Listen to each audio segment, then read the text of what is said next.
Hindenburg ने ऐसा चाबुक चलाया कि देश के सबसे अमीर आदमी का पूरा साम्राज्य ही धराशायी होने की कगार पर आ गया। How the world third richest man is pulling the largest coin in corporate history, ये उस रिपोर्ट का नाम है जिसके पब्लिश होने के बाद से ही अडानी ग्रुप को 10 दिन में करीब 10 लाख करोड़ रुपए का घाटा हो चुका है। शुरुआत में तो अडानी साहब ने कहा कि ये सभी आरोप गलत है, हम सब कुछ नियम और कायदे के कानून में करते हैं, ये हमला देश पर हमला है। लेकिन हिंडनबर्ग भी अपनी बात पर अड़ा रहा कि फ्रॉड तो फ्रॉड होता है भाई साहब, चाहे वो देश और दुनिया का सबसे अमीर आदमी क्यों ना कर रहा हो। सुनिए अडानी जी, आप चाहे दुनिया के सबसे अमीर आदमी के श्रेणी के तीसरे नंबर पर खड़े रहे हों, आप चाहे तो हिंडनबर्ग को सू कीजिए, चाहे तो आप इसे खरीद लीजिए, मुझे जरा भी फर्क नहीं पड़ता। लेकिन अपने हमले को देश पर हमला बताकर राष्ट्र प्रेम की आड़ में खुद को बचाने का और खुद को फायदा पहुंचाने की कोशिश कतई भी मत कीजिएगा। अब ये बिल्कुल भी मत कहिएगा कि ये कोई एनडीटीवी चैनल थोड़ी है जो खरीद लूं, क्योंकि रिपोर्ट तो अभी आई है और ऐसी आई है कि इसने आपके साथ साथ इंडियन रेगुलेटरीज की भी साख डुबोने का काम कर दिया है। अडानी इस वक्त चारों तरफ से घिर चुके हैं। अडानी ग्रुप को अपने जारी किए गए एफपीओ को भी वापस लेना पड़ा। वहां दूसरी तरफ सदन में हंगामा शुरू हो गया है। अडानी के शेयर्स जो डाउन्स की सस्टेनेबल शेयर्स की सूची से भी बाहर हो चुके हैं।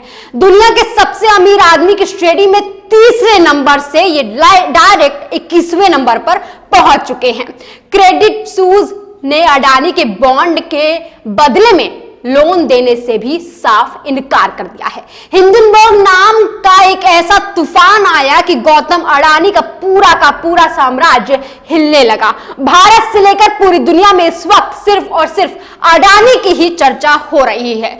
कहां तो केवल 10 दिन पहले गौतम अडानी दुनिया के तीसरे सबसे अमीर आदमी थे, लेकिन अब उनकी संपत्ति धरातल पर पहुंचती जा रही है। हिंडनबर्ग से मिले झटके के बाद अडानी ग्रुप के शेयर लगातार औंधे मुंह गिरते जा रहे हैं। एक अनुमान के मुताबिक अडानी को 10 दिन में 10 लाख करोड़ का घाटा हो चुका है। बीते 2 दिन से अडानी के नाम पर संसद भी ठप हो चुका है। बजट पेश हो चुका है, लेकिन बजट पर चर्चा विपक्ष करना नहीं चाहता। विपक्ष इसी बात पर अड़ा हुआ है कि जब तक जेपीसी का गठन नहीं होता है तब तक संसद भी नहीं चलेगी। मतलब ये हंगामा अभी चलने वाला है। एक तरफ स्टॉक मार्केट में अडानी के शेयर लुढ़क रहे हैं तो दूसरी तरफ विपक्ष भी अड़ा हुआ है। ऐसे में अडानी और पूरी मोदी सरकार खामोश है। मोदी सरकार से लेकर अडानी ये कहते फिर रहे हैं कि इसके वजह से एलआईसी और एसबीआई पर कोई भी घाटा नहीं हुआ है। यहां तक कि एलआईसी ने भी अपने बयान में जारी किया है कि अभी तक जितने भी इन्होंने शेयर्स किए हैं खरीदे हैं उसमें सिर्फ और सिर्फ एलआईसी ग्रुप को फायदा ही फायदा हो रहा है। एलआईसी ग्रुप को तो जानते ही होंगे आप, जिसका साथ आपके जीवन में भी है और जीवन के बाद भी है, मतलब कि आपको पूरी तरीके से सिक्योरिटी देने का काम करती है ये कंपनी। लेकिन अभी फिलहाल में इसकी सिक्योरिटी दांव पर लगी हुई है। हालांकि एसबीआई चाहे पीएनबी कितने भी बड़े बड़े दावे कर रहे हो कि अडानी ग्रुप की वजह से उन्हें कोई नुकसान नहीं हुआ हो, लेकिन शेयर्स उनके गिरते ही जा रहे हैं। और आरबीआई ने भी साफ कह दिया है कि भैया जितना जिसने पैसा दिया है तुरंत ब्यौरा जारी करो। ऐसे में क्या अडानी ग्रुप की वजह से भारत की साख भी गिरती जा रही है? मुझे फर्क नहीं पड़ता कि अडानी की संपत्ति बढ़ रही है या घट रही है, लेकिन मुझे फर्क इतना जरूर पड़ता है कि अडानी एकमात्र इंसान की वजह से पूरे दुनिया में भारत की साख गिरती जा रही है। क्योंकि बड़े बड़े शेयर कंपनी ने, बड़ी बड़ी कंपनियों ने हमारे भारत की एक कंपनी के वजह से भारत की साख को डुबोने का काम किया है।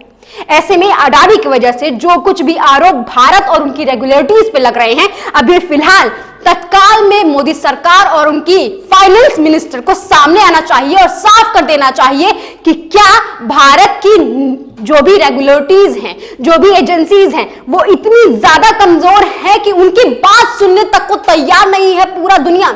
जहां एक तरफ तो हम विश्वगुरु बनने की कगार पर खड़े थे, वहां भारत की बात कोई सुनने तक को तैयार नहीं है। ऐसे में बहुत सारे सवाल मैं आप पर छोड़ते हुए जा रही हूं। आपकी क्या कुछ राय है कमेंट सेक्शन में जरूर लिखिएगा। चलती हूं, नमस्ते।